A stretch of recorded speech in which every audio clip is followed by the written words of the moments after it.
Yes po din, Yes naka-record na po. po.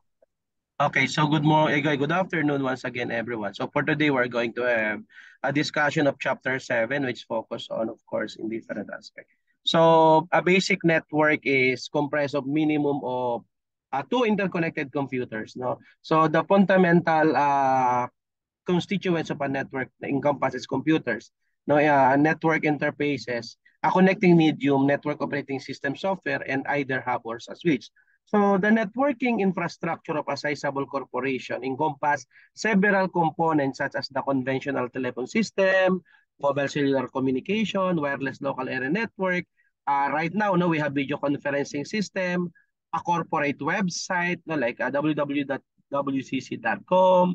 local area networks, video conferencing systems, no, intranet, no, extranet, and a range of local and wide area networks, including the internet. So the development of modern network has been influenced by the emergence of client and server computing and utilization of packet switching and the widespread implementation of transmission control protocol and internet protocol as a universally acceptable communication standard for connecting diverse networks and computers, including the internet. So protocol facilitate communications between heterogeneous components within a telecommunication network or establishing a standard set of rules. So to give us more details about the topic, let us all welcome our presenter. Go ahead now.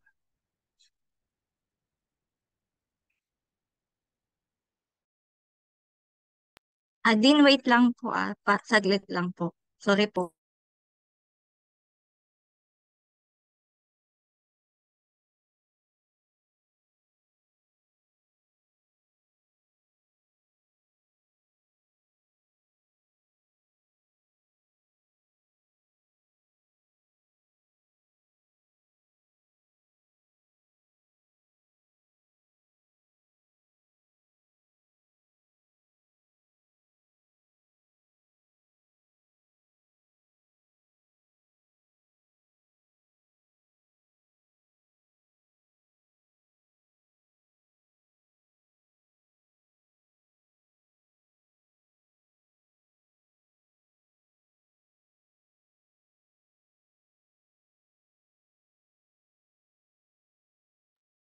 Joy, you can start na po. Thank you.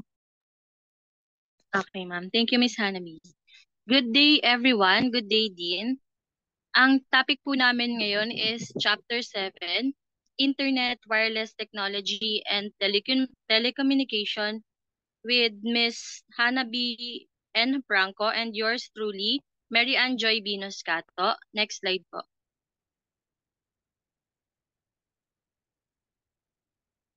Next, ma'am. After we finish this information, we shall be able to identify the main communication network elements and important network technologies, determine other kinds of networks, discuss how the internet technology, and e-business assist each other in communication, be acquainted with the main methods of wireless networking communication and access to the internet, and lastly, the explain the usefulness of wireless sensor networks and frequency identification or the RFID to business. Next slide, ma'am. Telecommunication and networking in today's business world, you cannot function without networks if you own or operate in a company. You stay in constant contact with your clients, partners, and staff. Today, however, you and your staff do this using computers, email, instant messaging, the internet, mobile computers, linked to wireless networks, and cell phones. Alam naman po natin ngayon na sa panahon po natin ay kailangan po natin ng devices and networks po, internets para makapag-operate po tayo sa trabaho po. Dahil halos lahat ng company po natin, doon na po umiikot. Ultimo, inventory ng isang business or ng isang organization, kahit yung timekeeping, yung pag-contact sa mga kliyente, sa mga empleyado, sa mga customer po,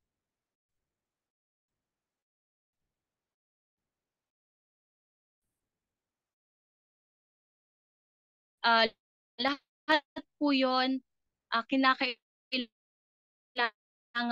ng gamitan po natin ng internet connection, telecommunication, and is which are slowly merging into a single digital network using shared internet technology and equipment. Both voice and communication networks have also become more powerful. Mas mabilis ma-develop yung telecommunication networks po natin. More portable, um, mas marami na rin po tayong nabibili sa market na mas maliit, yung mga mobile phones, mga Androids, mga tablets, or mga laptop na kayang-kaya nating bitbitin po ng kahit saan po natin dalhin, anytime, anywhere po. Dahil hindi na po siya ganun kabalki or hindi na po ganun kalaki kahassle dalhin kung nasan man po tayo. Next slide, ma'am. In addition to client computers, the major components used in a simple network include, kung nakikita nyo po yung NIC or the network interface cards, typically built into client computers. Next, yung mga nagdudugtong po dyan sa mga devices na yan is the connection mediums or yung cables na ginagamit or minsan mga wireless signals po for transmitting data. Next is the NOS po or yung nagsisilbing server ng isang buong system. Software that manage communication on the networks and coordinate networks resources and can reside on every computer or on dedicated server computer. Yung nakikita nyo naman po na switch and hubs po are devices that connect network components sending packets of data to all connected devices. Switches are like hubs but can forward data to specific destination. And lastly po, meron po tayong routers. Nakikita rin naman po natin yan, especially pag meron po tayong mga internet connection sa kanya-kanya po nating bahay. Ang routers po are network devices to connect two or more networks. Diba po, sa router, Wi-Fi, kayang mag-connect ng 5 device, 10 device, depende po dun sa router na ginagamit. Next slide po, Ms. Hanabi. Network in large companies. Ito naman po yung ginagamit na sa mga malalaking corporation or company na po. Large corporate network infrastructure typically consists of small local area networks or yung tinatawag na LANs linked to a firm-wide corporate networks for data and voice communication and various powerful servers for supporting corporate websites, an intranet, extranet, or connecting to back-end systems such as sales, ordering, and financial transactions. Corporations face to the problem of integrating these networks, a task becoming easier as communication become digital. Today's corporate network infrastructure is a collection of many different networks from the public switch telephone network to the internet, the corporate local area networking linking work groups, departments, or office floors. Next slide po, Ms. Hanabi.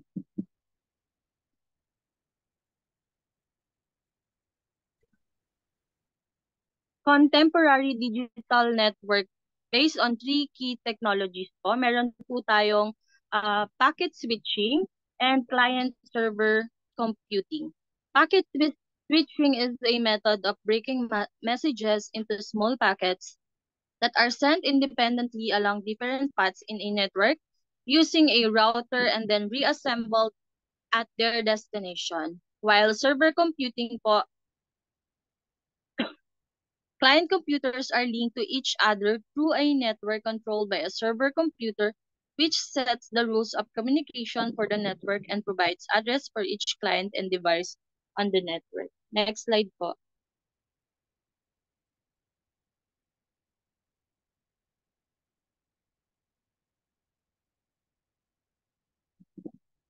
Meron po tayong common protocols and TCP or yung tinatawag po na IP. Asan sila?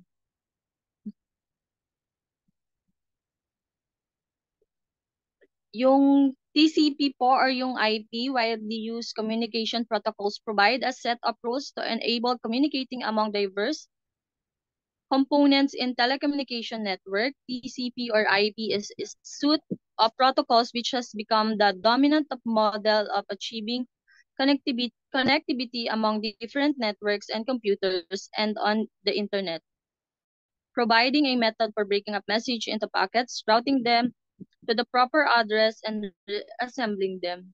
The TCP or IP reference model has communicate even if they are based on different hardware and software platforms. Next slide, ma'am. Yeah. Paano daw? Meron daw siyang cold. Ay, Diyos ko. Oo nga. May cold ka pa? Oo. Oh, nag-worry siya. It's okay, it's okay. Hindi naman siya yung tipo ng Turn off Oo. muna Oh, microphone. it's So, okay. yung mga Hello microphone po. po, paki-off lagi. Okay, sige na ma'am. Paki-off lagi ng microphone. Thank you. Go ahead, ma'am.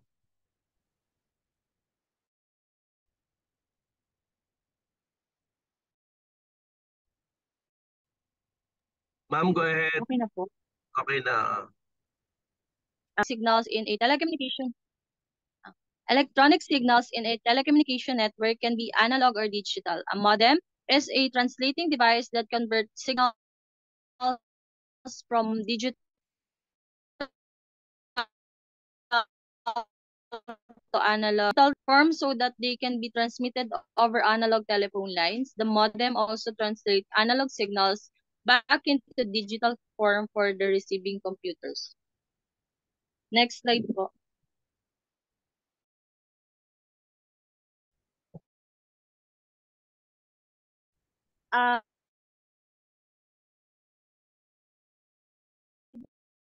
Una, mile po an office floor building, mas maliit lang na area po or yung para sa local area network, yun po yung LAN.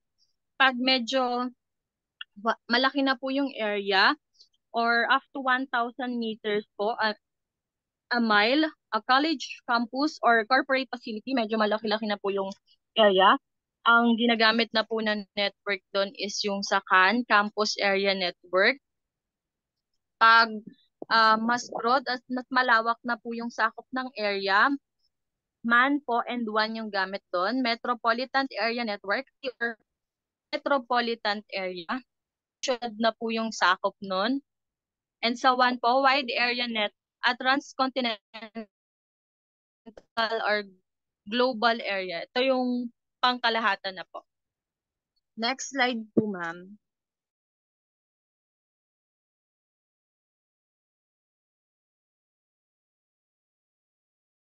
Ito po yung iba't ibang klase ng wire na kinoconnect sa device po natin and dun sa network po. The twisted wire po, pairs of coppers wires used mostly for analog voice signals but also sometimes for data. Twisted wire is the oldest medium.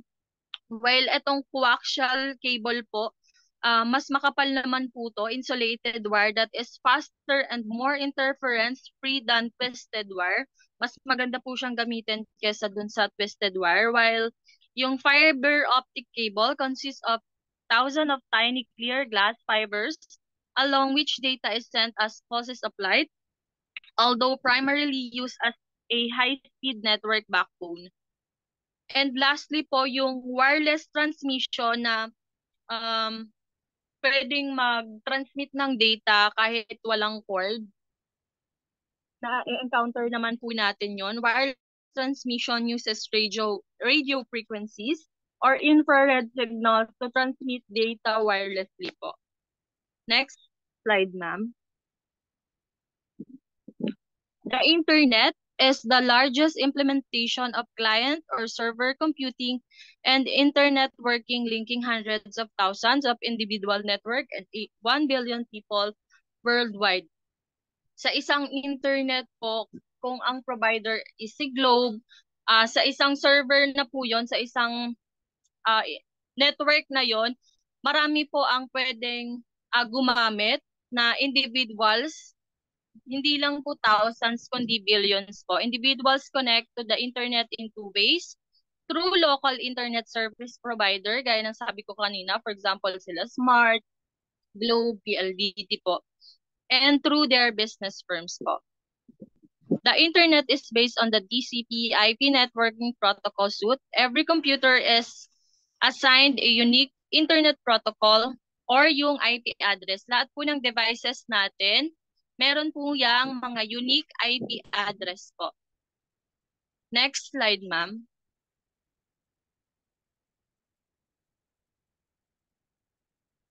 The domain name system is hierarchical system with a root domain, top-level domains, second-level domains, and host computer at the third level. Internet traffic moves over trunk lines, transcontinental high-speed backbone networks typically owned by long-distance telephone companies or national government. Local connections lines are owned by regional telephone and cable television companies in the US that lease access to ISPs, private companies, government, institution, and retail.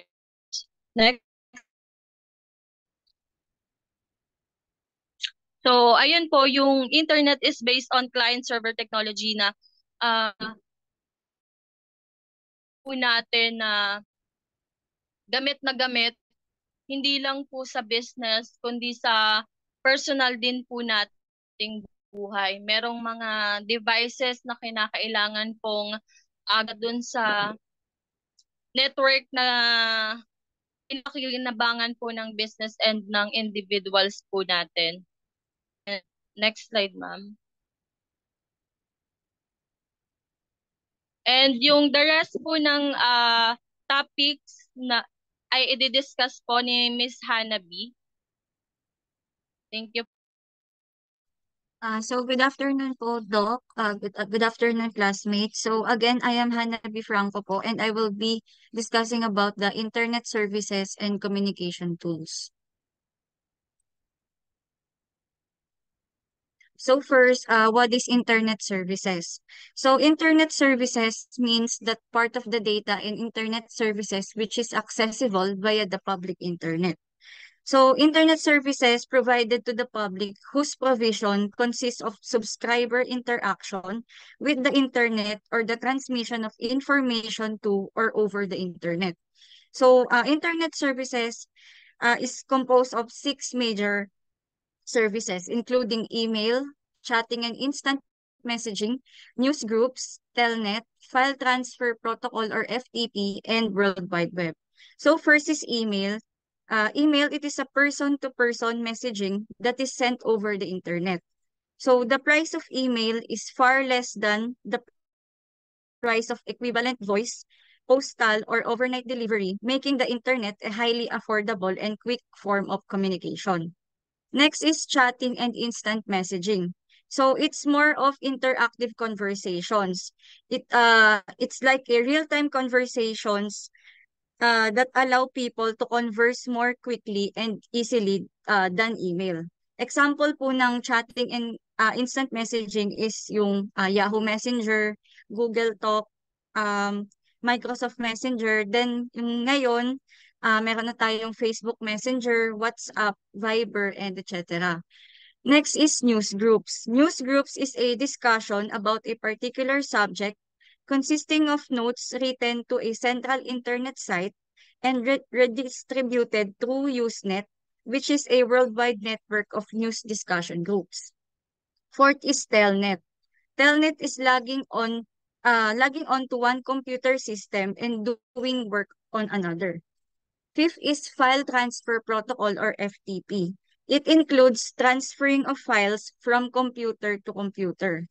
And last po is the World Wide Web, which includes retrieving, formatting, and displaying of information such as text, audio, graphics, and video using hypertext links. So, next po is Voice over IP. So, Voice over Internet Protocol or VoIP is a technology that allows you to make voice calls using a broadband internet connection instead of a regular phone line. So, CVoIP, it is a common platform for voice transmissions or voice calls over the internet. It uses packet switching to provide voice data in digital form, eliminating the fees incurred by local and long-distance telephone networks. So as you can see, we have a diagram that shows how VoIP works. So it shows that voice over IP converts your voice into a digital signal, compresses it, and sends it over the internet. So a VoIP service provider sets up the call between all the participants. So on the receiving end, the digital data is then uncompressed into the sound that you hear through your handset or speakerphone. Common examples of VoIP apps include Skype, WhatsApp, Viber, Google Hangouts, and even Facebook Messenger. Next po is Unified Communications. So Unified Communications, these are products, equipment, software, and services provide and combine multiple communications channels such as voice, video, personal and team messaging, voicemail, and content sharing. So sa Unified Communications, example neto is yung cloud calling, voicemail, direct messaging, and web conferencing. Next is VPN or virtual private networks. It is a private, secure, encrypted network that has been set up inside of a public network to benefit from the economies of scale and administration tools available on big networks like the internet. So, for example ng VPN, kunyari you are a user from America, then you're trying to your Netflix account, for example, while traveling out of the country region, you can use VPN so that you will be able to access these region-based websites. So example po ng VPN is yung NordVPN, ExpressVPN, or OpenVPN. Next is the web. So the web is the common name for the World Wide Web. So it is a subset of the internet consisting of the pages that can be accessed by a web browser. So it is the most used internet service. So it is also the system of connected documents on the internet, often containing pictures, video, and sound that can be searched for information about a particular subject. Next is hypertext markup language.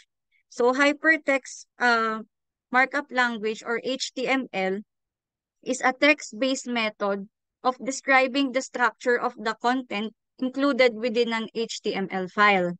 The markup on a web page instructs a web browser on how to display text, images, and other types of multimedia. On the other hand, Hypertext Transfer Protocol or HTTP is the primary protocol for transmission of information across the internet. So, nakikita natin yung HTTP usually on top ng browser natin, sa may browser's address bar portion. Next is the web servers. So, a web server is a piece of software used to find and control saved web pages. So, this is where the web data are being retrieved or accessed. And one of the most widely used web server at the moment is called Apache HTTP server, which is a free open source program that may be downloaded from the internet. So yung Apache HTTP server is an effort to develop and maintain an open source HTTP server for modern operating systems, including Unix and Windows. Next po is wireless computer networks and internet access.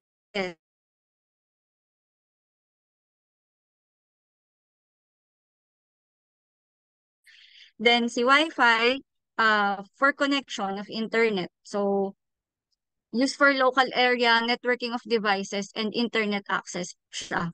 Then si WiMAX naman is a telecommunications technology aimed at providing wireless data over long distances in a variety of ways, from point-to-point links to full mobile cellular type access.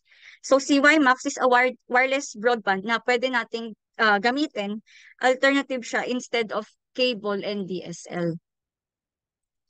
Next is radio frequency identification or RFID. So RFID is a passive wireless technology that enables the tracking of or matching of an item or individual. And it also offers a potent tool for monitoring the flow of commodities along the supply chain through transmission of radio signals over a close range to RFID readers using tiny tags with embedded microchips that store information about a product's position and its contents. So example po ng RFID is yung mga nasa debit card or ATM card or credit card. So usually si RFID mas easy to use na siya kasi instead of imbis na magpipin ka pa or something, pwede mo na lang itap yung card mo like for purchasing any product po. Then next is wireless sensor networks. So si wireless sensor networks is a system designed to remotely monitor and control a specific phenomenon or event. WSS are most agriculture to monitor environmental conditions and control irrigations.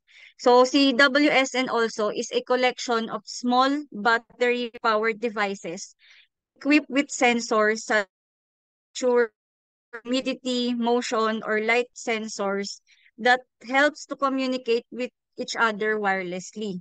So these sensors work together to gather data from their environment and transmit it to a central node or base station.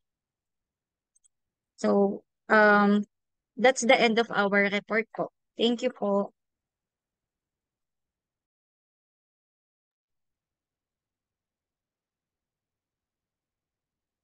Okay, so thank you so much, no? Again, as what our presenter mentioned, no, that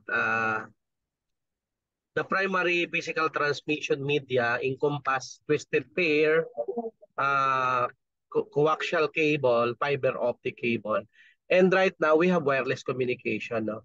The utilization of a twisted pair wire allows organizations to repurpose pre-existing cabling infrastructure designed for telephone system for the purpose of digital communication. No? Although with a relatively limited transmission speed, no? Right now in the market, especially in some company and organization, they will using fiber optic or coaxial cable because the two are employed for the purpose of transmitting large volumes of data, albeit at a considerable installation cost, syempre. But right now, no, microwave and communication satellites are employed to facilitate wireless communications across extensive geographical spans. Now, a while ago, our presenter mentioned about the local area networking, which is served the purpose of connecting personal computers and other digital devices with a limited radius of 500 meters as what they have discussed. And these networks are widely employed in contemporary corporate computing environments to facilitate various tasks. So network components can be interconnected using different topologies such as star topology, bus, ring, SANs, and so on. So on the other hand, wide area networks encompass enormous geographical areas varying from a few miles, no, to entire continents, no, and are characterized by their status as privately